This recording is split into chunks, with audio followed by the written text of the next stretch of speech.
예, 오늘 우리 나눌 말씀 마태복음 10장 1절에서 15절까지 말씀입니다. 마태복음 10장 1절에서 15절까지 말씀입니다.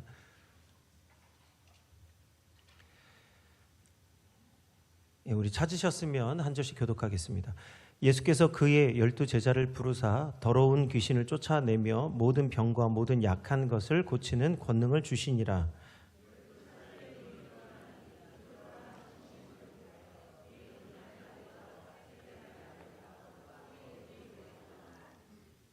빌립과 바돌로메, 도마와 세리마테, 알페오의 아들 야고보와 다데오.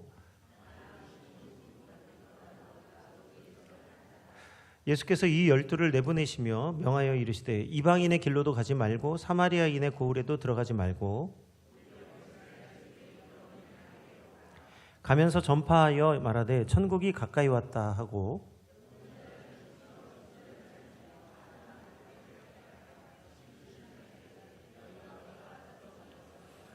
너희 전대위에 금이나 은이나 동을 가지지 말고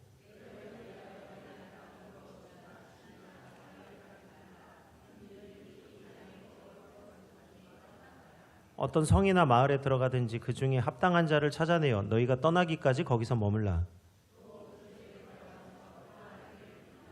그 집이 이에 합당하면 너희 빈 평안이 거기 임할 것이요 만일 합당하지 아니하면 그 평안이 너희에게로 돌아올 것이니라.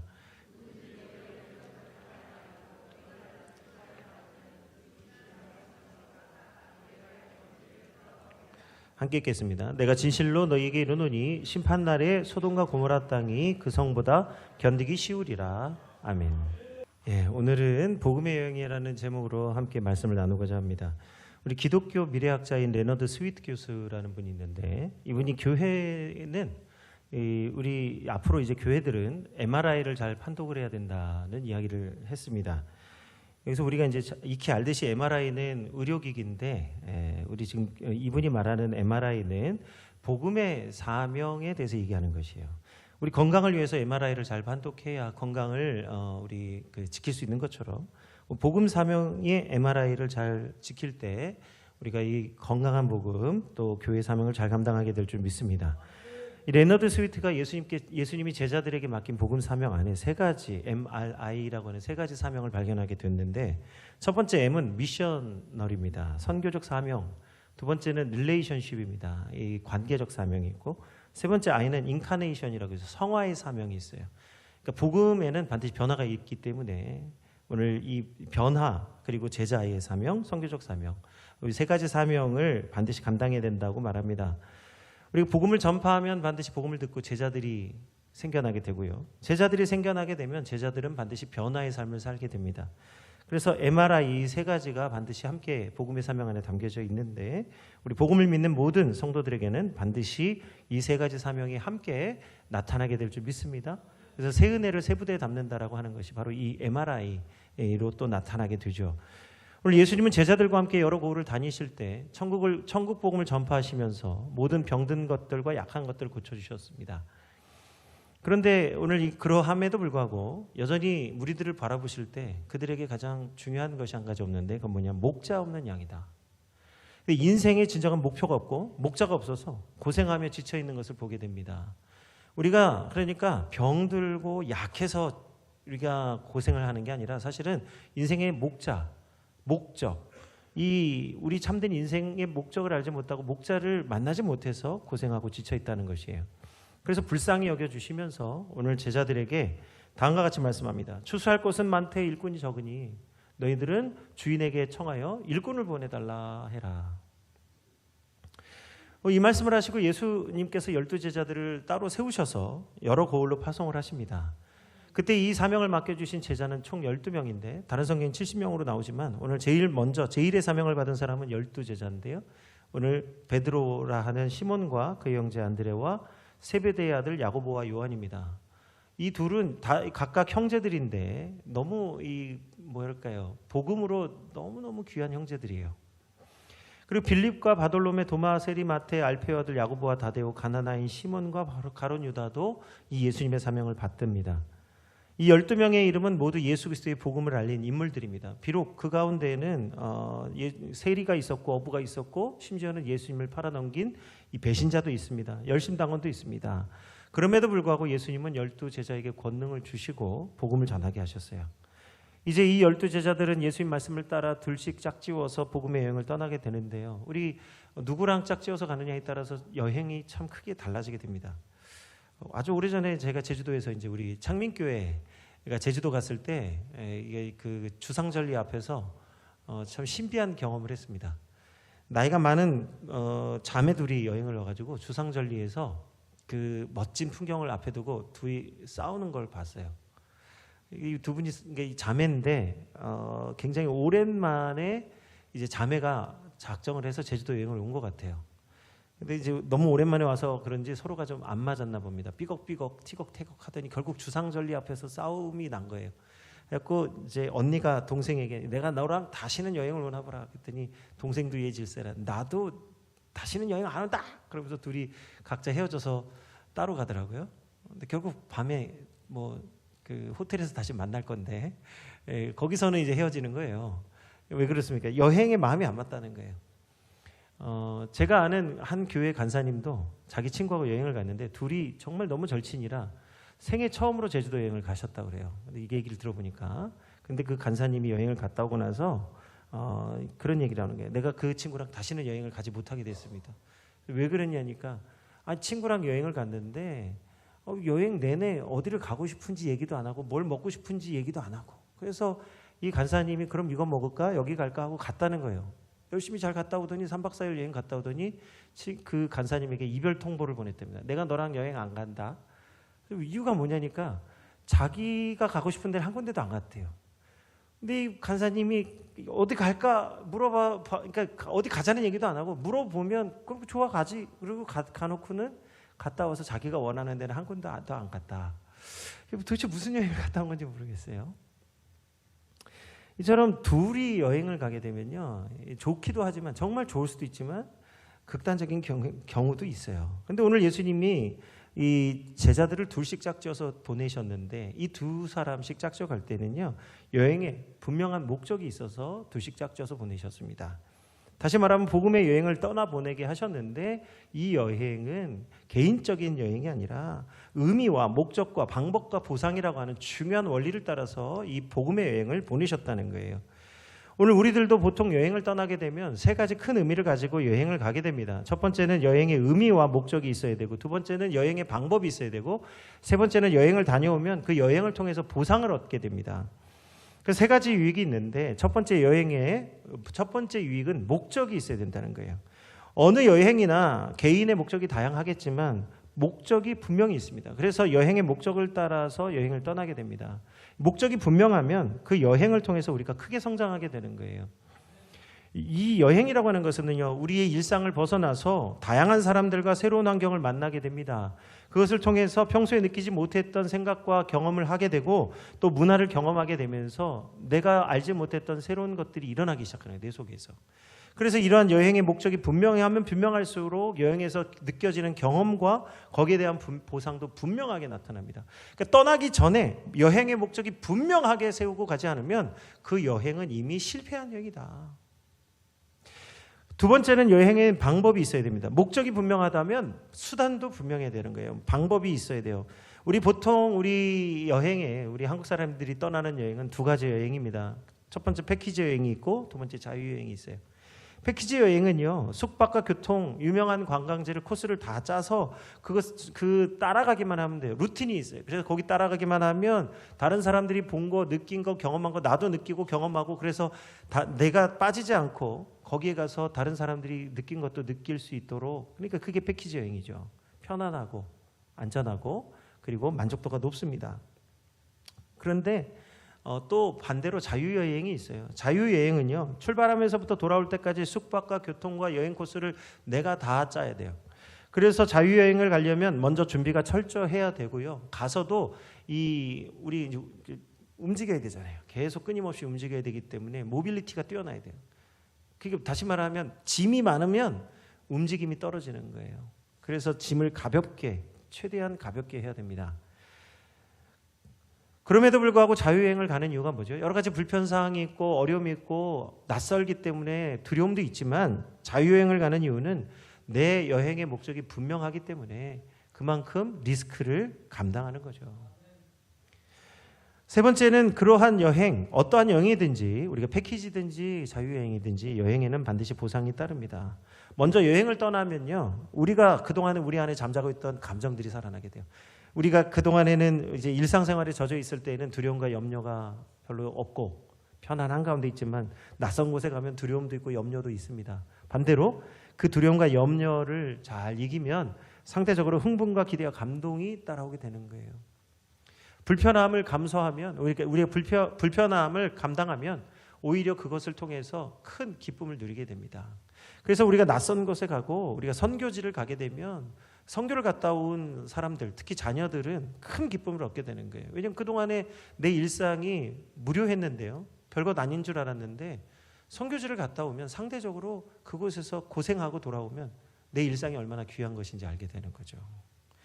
낯선 곳에 가서 새로운 언어를 배우고 새로운 문화를 배우면서 점점점 더 크게 성장하게 되는 것입니다. 그리고 그곳에서 우리 또 새로운 인간관계가 만들어지고 또 새로운 어떤 사회를 배우게 되는 거죠. 내 영향력이 커지는 거예요. 오늘 예수님도 복음의 여행을 떠나는 제자들에게 이 복음의 여정에 분명한 세 가지 목적을 말씀하십니다. 첫 번째, 이 복음의 여행에는 분명히 목적이 있습니다. 예수님과 제자들이 활동했던 갈릴리 지역은요, 두로와 시돈, 데가볼리와 같은 이방인들의 땅과 오늘 유대인들이 멸시했던 사마리아인들이 살았던 땅이 있었고, 그 다음에 고라신과 벳세다, 가버나움과 같은 유대인들이 살았던 땅이 맞닿아 있어요. 이곳은 이 세 부류의 사람들이 살고 있기 때문에 추수할 것은 많고 일꾼이 적은 곳이었습니다. 그래서 복음의 일꾼이 너무너무 많이 필요했는데 그 가운데에 복음을 전할 대상을 분명히 좁혀주셨어요. 예수님이 제일 먼저 여행의 목적을 분명히 밝히십니다. 너희는 먼저 이스라엘의 잃어버린 양들을 찾아가라. 오늘 마태복음 10장 5절에서 6절의 말씀을 우리 함께 합독하겠습니다. 예수께서 이 12를 내보내시며 명하여 이르시되 이방인의 길로도 가지 말고 사마리아인의 고을에도 들어가지 말고 오히려 이스라엘 집에 잃어버린 양에게로 가라. 아멘. 오늘 우리는 우리 교회 오기까지 아주 작지만 소소한 여행을 하시는 거예요. 왜냐하면 집을 떠나서 그 교회에 올라오시기까지 많게는 몇 시간씩 걸려서 오시는 분도 있고 짧게는 바로 집 앞에서 오는 분들도 있어요. 그러나 크고 작은 이 여정 가운데 반드시 우리는 교회를 올라오는 길을 걷게 됩니다. 그러니 오늘 교회에 올라와서 복음을 듣는 우리 모든 성도들에게도 이 복음의 메시지를 통해서 반드시 목적이 분명해지시기를 축원드립니다. 내가 복음을 들을 때 이 복음을 그냥 한 귀로 듣고 한 귀로 흘리는 게 아니라 이 복음을 듣는 데 있어서 이 복음이 오늘 분명한 목적을 가지고 내가 이 복음 듣는 복음이 내 삶 가운데 내 일주일 동안에 내가 만나는 어떤 내가 나아가는 어느 곳에서든지 이 복음의 목적을 세우고 나가야 되겠다라는 뜻을 가지고 올라오셔야 된다는 거예요. 두 번째는 복음을 듣게 되면 복음을 어떻게 전할지, 어떻게 복음을 전파할지 방법을 생각하셔야 돼요. 예수님이 제자들에게 권능을 주신 것은 복음을 전파하기 위함입니다. 예수님이 이 땅에 오심으로 천국이 가까이 왔는데 천국이 가까이 온 것에 대한 증거로서 제자들에게 권능을 행하셨어요. 그래서 이사야 58장의 말씀과 같이 눈먼 자가 다시 보게 되면 앉은 자들이 일어나며 죄인들이 다시 살아나게 되는 것을, 그리고 복음이 전파된 다음을 말하라. 이게 천국이 가까웠다는 증거예요. 그래서 예수님은 그리스도의 복음 외에 다른 복음이 없음을 세례 요한과 제자들에게 말씀하셨습니다. 오늘 이 천국 복음은요, 죽은 자가 살아나고 병든 자들이 고침을 받는 이 천국 복음의 능력은 전하는 자와 듣는 자의 관계 속에서 이루어지는 거예요. 예수님이 복음을 전해도 기적을 행하시려고 해도 기적이 나타나지 않은 때가 있었어요. 왜 그렇습니까? 예수님이 권능이 있어도 듣는 자가 믿지 않으면 권능이 나가지 않는 거예요. 그렇기 때문에 전하는 자에게도 믿음이 필요하지만 듣는 자에게도 믿음이 필요한 거예요. 왜 복음이 역사하지 않느냐? 내가 능력이 없어서가 아니라 받는 자가 믿음이 없었어요. 그래서 우리가 때때로 복음을 전할 때 열매가 없는 것을 보고 자꾸 낙심하시는데 그럴 필요가 없는 거예요. 예수님이 말씀하십니다. 때를 얻든지 얻지 못하든지 너희는 전파하라는 거예요. 열매를 거두시는 분은 하나님이십니다. 그래서 말씀대로만 하면 되는 거예요. 말씀대로만. 오늘 이 복음은 전하는 자나 듣는 자 모두가 깊은 관계 속에, 믿음의 관계 속에서 이루어지는 게 복음이에요. 그래서 복음은 릴레이션십, 이 관계 속에서 이루어지는 겁니다. 그래서 기적이나 물질이나 개인의 이익을 위한 것으로는 절대 복음이 전파되지를 못해요. 그러므로 오늘 복음의 길을 걷는 사람들이 취할 방법이 무엇입니까? 마태복음 10장 7절에서 11절의 말씀입니다. 우리 함께 같이 읽겠습니다. 너희는 가면서 전파하여 말하되 천국이 가까이 왔다 하고 병든 자를 고치며 죽은 자를 살리며 나병한 자를 깨끗하게 하며 귀신을 쫓아내되 너희가 거저받았으니 거저줘라. 너희 전대에 금이나 은이나 동을 가지지 말고 여행을 위하여 배낭이나 두버롯이나 신이나 지팡이를 가지지 말라. 이는 일꾼이 자기의 먹을 것 받는 것이 마땅함이라. 어떤 성이나 마을에 들어가든지 그 중에 합당한 자를 찾아내어 너희가 떠나기까지 거기서 머물라. 아멘. 우리는 많이 가지면 자꾸 머물게 되는 습성이 있어요. 모빌리티가 떨어지는 겁니다. 그러나 우리가 복음을 위해서 몸을 가볍게 하고 우리의 상황을, 우리의 모든 묶여있는 것들을 풀어주면, 사실은 우리의 흉악한 결박이 뭐죠? 우리가 매여있는 게 뭐죠? 오늘 지금 이 말씀하신 대로 전대 금이나 은이나 동을 가지려 할 때에 물질에 매이고, 우리가 여행을 위하여 배낭이나 두보롯이나 신이나 지팡이와 같은 우리 삶에 필요한 것들을 구하면 그러한 것들에 매이게 되어서 정작 복음을 위해서 다니지 못하는 매인 자들이 되는 거죠. 예수님이 보실 때 목자 없는 양같이 방황하며 기진한 자들의 그 삶이 왜 그렇습니까? 오늘 목자를 따라 길을 나서야 되는데 이러한 것들에 묶여 있어서 삶을, 나의 삶에 나갈 방향을 잃어버린 자들이 되었기 때문에 우리가 기진하며 잃어버린 양같이 방황한다는 거예요. 그렇기 때문에 오늘 복음을 위하여 우리가 정말로 우리의 몸을 가볍게 하는, 사실 복음을 위하여 우리 마음을 오직 복음으로 채우는 성도 되시기를 주 이름으로 축원드립니다. 그러니까 복음은요, 물질로 우리가 구하는 것으로 되는 게 아니라 은혜의 복음이요, 말씀으로만 가능합니다. 그래서 예수 그리스도, 오늘 그 예수 그리스도의 은혜를 받을 수 있는 합당한 자를 찾아내어서 너희가 거기 떠나기까지 머물라. 그러니까 멍에를 같이 매는 자들, 오늘 복음을 위해서 함께 수고하는 자들과 함께하면 반드시 하나님께서 큰 역사를 이루실 줄 믿습니다. 오늘 세 번째는 그러한 여행에 대한 보상이 있다는 거예요. 복음에는 전하는 자나 듣는 자 모두에게 상이 따릅니다. 오늘 마태복음 10장 40절에서 42절의 말씀입니다. 마태복음 10장 40절에서 42절의 말씀 같이 합독합니다. 너희를 영접하는 자는 나를 영접하는 것이요, 나를 영접하는 자는 나를 보내신 이를 영접하는 것이니라. 선지자의 이름으로 선지자를 영접하는 자는 선지자의 상을 받을 것이요, 의인의 이름으로 의인을 영접하는 자는 의인의 상을 받을 것이요, 또 누구든지 제자의 이름으로 이 작은 자 중 하나에게 냉수 한 그릇이라도 주는 자는 내가 진실로 너희에게 이르노니 그 사람이 결단코 상을 잃지 아니하리라 하시니라. 아멘. 오늘 여기서 우리 마태복음 10장 40절에서 42절에 말씀하는 상, 이 상은요, 오늘 미스도스라는 말인데, 우리가 이 상급하면 우리 면류관과 화려한 의복을 생각하는 분들이 더러 있습니다. 물론 요한계시록에 영광의 면류관, 생명의 면류관, 의의 면류관이 나오지만요, 여기서 말하는 상이라고 하는 것은요, 오늘 이 땅에서 받을 상인데, 이 미스도스는 일당이에요. 수고한 자가 받는 사례, 일당. 그게 데나리온이죠. 일꾼이 하루 열심히 일해서 받는 그 품삯이 한 데나리온인데, 한 데나리온은 그날에 필요한 양식을 살 수 있는 삭시라는 거예요. 값이라는 거예요. 그러니까 오늘 여기서 말하는 상 미스도스는 오늘 일용할 양식. 다시 말하면 다윗이 시편 23편에서 원수의 목전에서 내게 상을 차려주신다는 그 밥상을 얘기하는 거예요. 그러니까 시편 23편에 나오는 밥상이나 오늘 이 마태복음 10장 40절에서 42절에 말씀하시는 상, 미스도스는 이 삭신데, 그러니까 품삯인데, 오늘 그것은 하나님 우리에게 일용할 양식을 주신다는 거예요. 우리의 필요한 것을 채워주신다. 그런데 이 상은 결단코 잃어버리지 않는다. 매일같이 공급되는 상급이라는 거예요. 오늘 복음을 위해서 수고하는 자는 복음을 통해서 반드시 하나님께서 상을 베풀어 주시는 줄 믿습니다. 그렇지 않으면 날마다 우리는 이제 두려움과 염려로 내 필요한 것을 찾아 나서야 되는 거예요. 결국 목자 없는 양같이 고생하며 기진하게 되는 거죠. 또 오늘 복음의 상을 통해서 우리가 받는 것이 뭐냐면 위로와 평안이 따라옵니다. 하나님은 예레미야 선지자에게 복음을 따르는 자들에게 평안이 임할 것을 말씀하셨어요. 너희는 가서 평안을 빌라. 그 평안이 무엇일까요? 우리가 어느 곳에 가서 평안을 빌라고 얘기하시는데 도대체 무슨 평안을 빌어야 될까요? 평안이라고 하는 것은 굉장히 광의적인 의미가 있어요. 어떤 평안을 빌어야 될까요? 오늘 예수님이 말씀하시는 평안을 우리가 협의, 아까 복음의 여정의 그 목적지를 좁혀주신 것 같이 말씀하시는 평안의 목적도 분명히 주 안에서 좁아져야 되는 것이에요. 그게 무엇입니까? 예레미야서 29장 7절과 11절과 14절에 오늘 우리가 빌어야 될 평안의 내용이 나옵니다.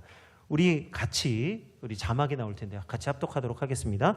너희는 내가 사로잡혀 가게 한 그 성읍의 평안을 구하고 그를 위하여 여호와께 기도하라. 이는 그 성읍이 평안함으로 너희도 평안할 것임이라. 여호와의 말씀이니라. 너희를 향한 나의 생각을 내가 아나니 평안이요 재앙이 아니니라. 너희에게 미래와 희망을 주는 것이니라. 너희가 내게 부르짖으며 내게 와서 기도하면 내가 너희들의 기도를 들을 것이요 너희가 온 마음으로 나를 구하면 나를 찾을 것이요 나를 만나리라. 이것이 여호와의 말씀이니라. 나는 너희들을 만날 것이며 너희를 포로된 중에서 다시 돌아오게 하되 내가 쫓아 보내었던 그 나라들과 모든 곳에서 모아 사로잡혀 떠났던 그곳으로 돌아오게 하리라. 이것은 여호와의 말씀이니라. 아멘. 이것이 오늘 주님이 하나님과 우리 주님이 선포하시는 평안, 예루살렘의 평안이에요. 오늘 너희가 사로잡혀간 그 성읍 안에서 그 성읍이 멸망하기를 기도하는 게 아니라요. 오늘 그 성읍이 평안을 구하라는 거예요. 그리하면 그 성읍이 평안할 때에 너희도 평안할 것이며 오늘 주께 간구하고 기도하여서 주님이 주시는 생각, 평안이 아니라 평안이요 재앙이 아니니라 너희에게 미래와 소망을 주시는데 오늘 너희가 그곳 속에서 기도한 그 성읍이 너희를 통하여 복을 받고 너희가 돌아오게 되면 그들도 함께 그리스도의 평안 안으로 하나님의 은혜 안으로 들어오게 된다. 그것이 시편이 말씀하신 땅의 모든 끝이 주를 기억하고 주께 돌아와 예배하게 된다는 말씀이에요. 그러니까 이스라엘 백성들이 바벨론 포로로 끌려가게 된 것은 재앙이 아니라 평안이라는 거죠. 미래와 희망을 주시기 위함입니다. 그러므로 너희는 너희가 그 박해받고 고난받고 너희들이 그 환난을 당하는 그 속에서 무슨 평안을 구하라는 거예요. 너희가 내게 부르짖으며 내게 와서 기도하면 내가 너희의 기도를 들을 것이요 너희가 온 마음으로 나를 구하면 나를 찾을 것이요 나를 만나리라. 이것이 제자들이 그 집에 들어가 빌어야 할 평안입니다. 이제 마태복음 10장 12절에서 15절의 말씀을 통해서 오늘 예수님이 제자들에게 말씀하신 평안을 구할 때 어떤 일이 일어나느냐 우리 같이 함께 합독하도록 합니다. 또 그 집에 들어가면서 평안하기를 빌라. 그 집이 이에 합당하면 너희 빈 평안이 거기 임할 것이요 만일 합당하지 아니하면 그 평안이 너희에게 돌아올 것이니라. 누구든지 너희를 영접하지도 아니하고 너희 말을 듣지도 아니하거든 그 집이나 성에서 나가 너희 발에 먼지를 떨어버리라. 내가 진실로 너희에게 이르노니 심판날에 소돔과 고모라 땅이 그 성보다 견디기 쉬우리라. 아멘. 많은 분들이 이 말씀을 통해서 오늘 복음을 전하는데 우리가 주의를 하면서 때때로 고난과 어려움이 당하면요 오늘 이 말씀으로 위로를 많이 받으시는 분들이 있어요. 내가 주를 위해서 섬겼는데 네가 나를 이렇게 대하냐? 오늘 예수님 말씀하셨는데 이제 나를 영접하지 않으면 이제 니들이 이제 소돔과 고모라 땅보다도 더 큰 심판을 받게 된다. 그러니까 이게 겉으로는 복음을 전하는데 속으로는 고소한 거예요. 복음을 안 받으면 이제 네 심판 받는다. 이 멸망할 자식들아. 그러면서 이제 속으로 이게 입으로는 복음을 전하는데 속으로는 심판을 말하고 있는 그와 같은 선지자가 딱 하나 사람이 있었어요. 요나입니다. 예수님이 악하고 음란한 세대에게 내가 보일 표적은 요나의 표적밖에 없다 하셨는데 인자도 그 요나가 물고기 뱃속에 3일 있었던 것 같이 인자도 3일을 그렇게 보내야 된다 말씀하셨는데 오늘 그 요나의 표적이 뭘까요? 요나의 표적은요 반쪽짜리 복음인데 이 반쪽짜리 복음을 듣고도 회개 역사가 일어난 거예요. 요나가 밤낮 물고기 뱃속에 3일 밤낮을 있다가 하나님 은혜로 이제 다시 육지로 올라오게 됩니다. 그리고 나서 요나가 하나님 말씀하신 대로 순종해서 이제 어거지로 순종하는 거죠. 물고기 뱃속에 3일 있었으니까 이제 어거지로 가서 이 니느웨 성읍에 가서 복음을 전하는데, 니느웨 성읍이 놀랍게도 물고기 뱃속 3일 밤낮 있었던 것처럼 니느웨 성읍도 3일 복음을 전할 거리에 있는, 그러니까 3일 동안 복음을 전해야 되는 그런 성읍이었어요. 그런데 요나는 물고기 뱃속에 3일 밤낮을 하나님께 간구해 놓고 정작 니느웨에서는 하루 반만 복음을 전합니다. 반쪽짜리죠. 그렇게 은혜를 입어놓고 하루 반을 복음을 전하고는요, 높은 곳에 올라가서 이제 하나님이 니느웨 성읍을 심판하나 심판하지 않나 보고 있었어요. 근데 그때 이 니느웨 성읍의 반쪽짜리지만 복음을 듣고 이 니느웨 성읍의 왕으로부터 모든 짐승까지 베옷을 입고 회개의 역사가 일어나게 됩니다. 복음에는 능력이 나타나서 믿음으로 믿음에 이르게 한다고 했는데, 정말로 복음을 전했더니 회개 역사가 일어나는 거예요. 정말로 복음을 전했더니 회개 역사가 일어나게 되는 거예요. 그런데 요나는 자기가 복음을 전해놓고도요, 반대로 원하고 있었어요. 이 성읍을 망하게 하시나, 이제 하나님 어떻게 하시나 봅니다. 근데 하나님이 심판 안 하시거든요. 그러니까 요나가 하나님께, 네, 그럴 줄 알았어 하나님. 내가 분명히 심판하신다 해놓고 이렇게 심판 안 하고 이제 이렇게 이 백성 구원하실 줄 알았습니다 하나님 하고 하나님을 미워하는 거예요. 그러니까 복음을 미워했다는 거예요. 그러니까 하나님 뭐라고 말씀합니까? 네가 하루 만에 심지 않고 난 박넝쿨, 이 너의 뜨거움을 가려주는 박넝쿨도 사랑했거늘 좌우를 분별하지 못하는 12만 명의 이 성읍의 사람들과 남녀 사람들과 이 짐승들까지 내가 아끼지 아니하겠느냐, 어찌 아끼지 아니하겠느냐, 그렇게 말씀하시고 끝나요. 진짜 은혜를 얻어야 될 사람이 지금 현재 누굽니까? 니느웨 성읍의 사람이 아니라 이 복음의 사명을 감당하는 요나가 지금 하나님 은혜가 필요한 거예요. 정작 복음을 전해놓고 자기 마음엔 전혀 복음의 은혜와 긍휼이 없는 거예요. 오늘 마태복음 10장 12절에서 14절의 말씀을, 그래서 우리가 이 말씀을 받을 때 우리가 이 14절과 15절의 말씀에 포인트를 두기 시작하면 우린 복음을요, 심판의 복음, 내가 복음이 되는 거예요. 그러나 오늘 마태는 분명히 말씀합니다. 또 그 집에 들어가면서 평안하기를 빌라. 그 집이 이에 합당하면 너희의 빈 평안이 거기 임할 것이요, 합당하지 아니하다 할지라도 그 평안이 너희에게로 돌아오리라. 오늘 예레미야에서의 말씀과 똑같지 않습니까? 너희가 사로잡혀가게 한 그 성읍의 평안을 구하고 그를 위하여 여호와께 기도하라. 그 성읍이 평안하면 너희도 평안할 것이다. 이제 우리는 예수님이 제자들에게 복음의 여행을 보내신 목적과 방법과 상급을 다 알게 되었습니다. 오늘 예수님이 제자들을 둘씩 짝지어서 여러 고을로 보내신 것은 잃어버린 양들을 만나서 새 은혜를 새 부대에 담을 수 있는 새 일꾼이 되게 하신 것이에요. 오늘 예수님이 제자들에게 명령하신 복음 사명이 귀한 이유가 또 있습니다. 우리 뉴욕에서 목회를 하셨던 팀 켈러 목사님, 이제는 이제 하나님 품에 안 계셨는데 이분이 복음을 전하면서 이런 말씀을 남기셨어요. 복음은 내가 생각했던 것보다 내가 더 큰 죄인임을 깨닫게 하고, 또한 내가 생각했던 것보다 더 하나님의 큰 사랑을 받은 자녀가 되었다는 것을 알게 합니다. 그러니까 우리가 진짜 복음을 만나지 않으면 내가 죄인인 것은 알지만 내가 그렇게 죄인인가? 그리고 내가 복음을 믿지 않으면 하나님이 계신 것과 하나님이 자기를 찾는 자에게 상 주시는 이심은 알지만 내가 정말로 하나님이 그렇게 나를 크게 사랑하시는가? 이런 걸 잘 모른다는 거예요. 그러니까 다시 말하면 머리로 아는데 가슴으로 느껴지지 않는 사람, 메마른 사람. 대부분의 사람들은 다른 사람과 비교하면서 내가 더 나은 사람인 걸로 생각하고, 또 자기 자신이 자기 스스로에게 내리는 평가에 만족하면서 하는 경향이 있습니다. 대부분 자존심으로 살거나 열등감으로 사는 거죠. 그래서 심리학자는 자존심과 열등감은 똑같은 거라고 말하는 거예요. 그러나 복음은요, 우리 안에 진짜 있어야 될 정체성을 세워줍니다.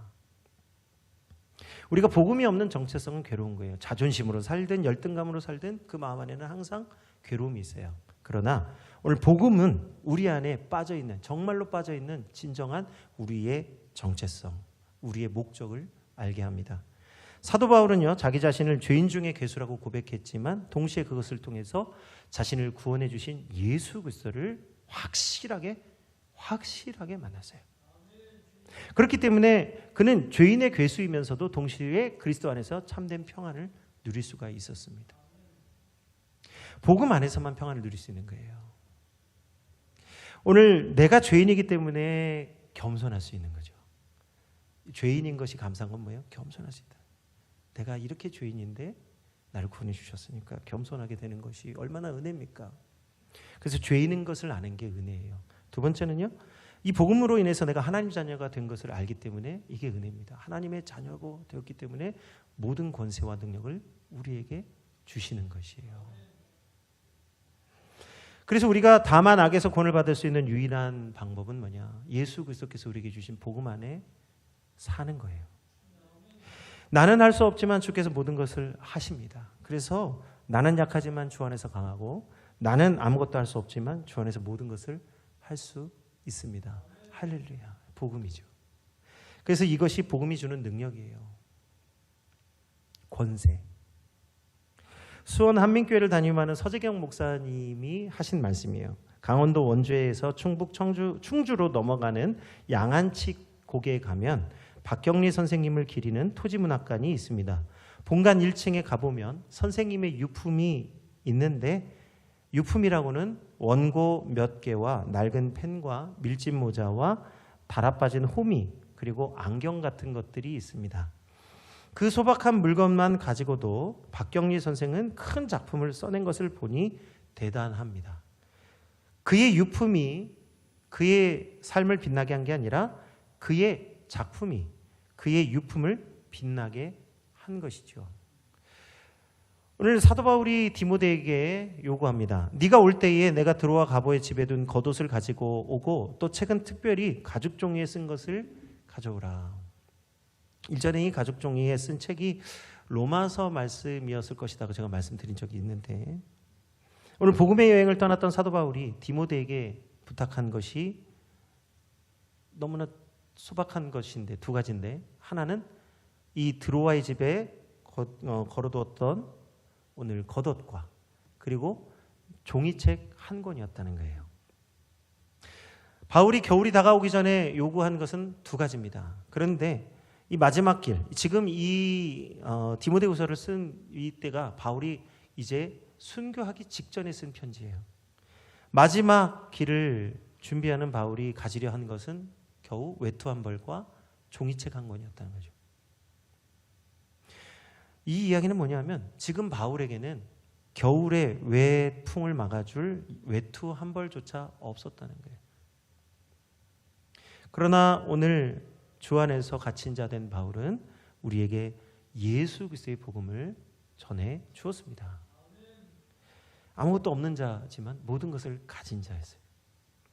오늘 주님은 우리에게도 똑같이 복음의 여정을 부탁하십니다. 마태복음 28장 18절에서 20절의 말씀인데요. 오늘 이 말씀을 우리 같이 합독하고 오늘 우리에게 주신 복음을 다시 한번, 그 복음의 목적과 복음의 방법과 복음의 상급을 분명히 세우시는 성도들 되시기를 주의 이름으로 축원드립니다. 우리 함께 합독하겠습니다. 예수께서 나와 말씀하여 이르시되 하늘과 땅의 모든 권세를 내게 주셨으니 그러므로 너희는 가서 모든 민족을 제자로 삼아 아버지와 아들과 성령의 이름으로 세례를 베풀고 내가 너희에게 분부한 모든 것을 가르쳐 지키게 하라. 볼지어다 내가 세상 끝날까지 너희와 항상 함께 있으리라 하시니라. 아멘. 우리 함께 찬양 드리겠습니다.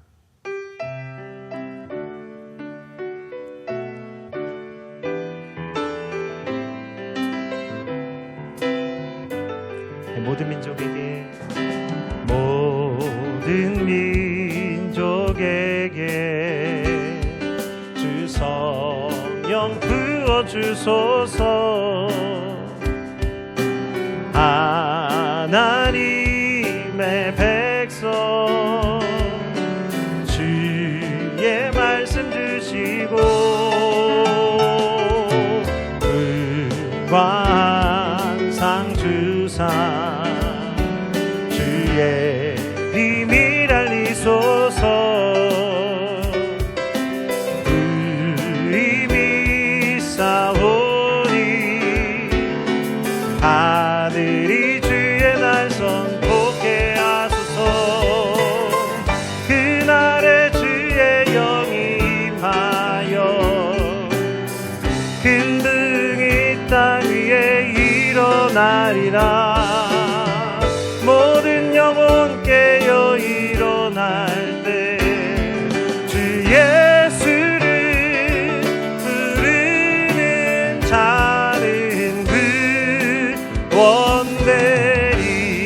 모든 열방에게 모든 열방에게 주 성령 부어주소서.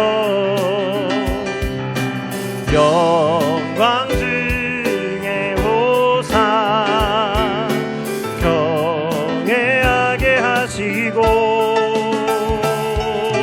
크신 능력으로 땅과 하늘은 드소서.